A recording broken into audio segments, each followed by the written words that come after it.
तर विद्यार्थी मित्रांनो, अशा प्रकारचे प्रश्न जर परीक्षेमध्ये आले तर कशा पद्धतीने सोडवायचं आहे या ठिकाणी फक्त तुमचा बेसिक क्लिअर असला पाहिजे। जर बेसिक क्लिअर असेल तर असे प्रश्न लवकर सोडवता येतात आपल्याला। याच्यामध्ये काही जण तर विचार करत बसतात की याला कसं सोडवायचं आहे, सोमवारचं कसं काढायचं आहे। तर पहिले प्रश्न समजून घ्या आणि प्रश्न वाचत वाचत तुम्हाला ही क्रिया करायची आहे। आपण पूर्ण लॉजिकल बघणार आहोत त्याच्यामध्ये, बेसिक असेल तरी चालेल।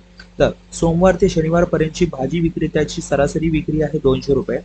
त्याची मंगळवार ते रविवारची पर्यंतची सरासरी विक्री आहे 250 रुपये। त्याची रविवारची विक्री 500 रुपये आहे, तर सोमवारची विक्री किती? मग पहिले आपल्याला माहिती पाहिजे की आठवड्यामध्ये 7 दिवस असतात, 7 दिवसापैकी त्यांनी काय काय दिलेलं आहे।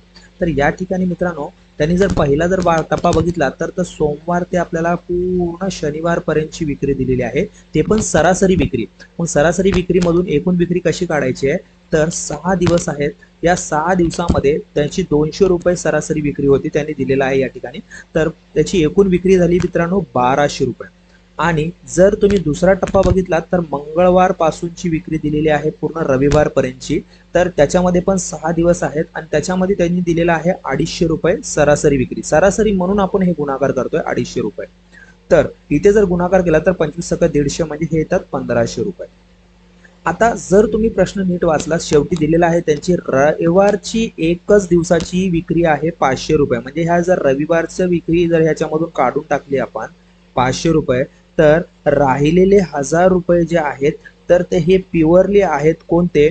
मंगळवार ते शनिवार पर्यंतचे। म्हणजे हे 1000 रुपयाची जी विक्री आहे कधीची आहे? मंगळवार ते शनिवार। मग ह्या 1200 मधून म्हणजे सोमवार पासून शनिवार पर्यंत मध्ये जर ह्या 1200 मधून आपण हे मंगळवारचे 1000 रुपये, मंगळवार ते शनिवारचे 1000 रुपये वजा केले तर राहिलेले हे 200 रुपये प्युअरली सोमवारची विक्री असेल।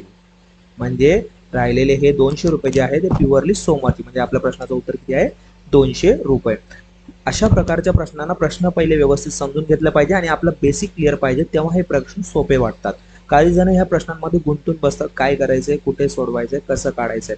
तर थोडंसं बेसिकली प्रश्न व्यवस्थित समजून घेतला तर तुम्हाला प्रत्येक गोष्टी क्लिअरली समजून येतात। अशाच प्रकारे रोज सराव करण्यासाठी आपल्या चॅनलला अजून सबस्क्राईब केला नसेल तर चॅनलला सबस्क्राईब करा आणि व्हिडिओ आवडला असेल तर व्हिडिओला लाईक करा। धन्यवाद।